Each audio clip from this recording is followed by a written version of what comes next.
severe thunderstorm warning for central Pike County in northeast Pennsylvania until 6:15 p.m. At 5:19 p.m., National Weather Service Doppler radar indicated a severe thunderstorm capable of producing quarter-size hail and destructive winds in excess of 70 miles per hour.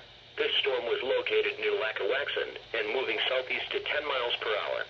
The severe thunderstorm will be near Lackawaxen by 5:32 p.m., Greeley by 5:46 p.m., Shahola by 5:54 p.m. When you can do so safely, please report hail or damaging winds to the National Weather Service by calling toll-free at 1-888-603-1402 or by email at bgm.stormreport@noaa.gov. Doppler radar has indicated some weak rotation within the storm.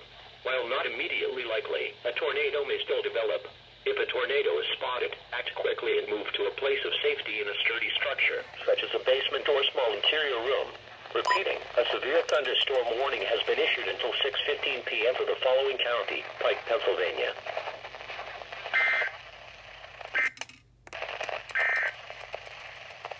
At 5 p.m.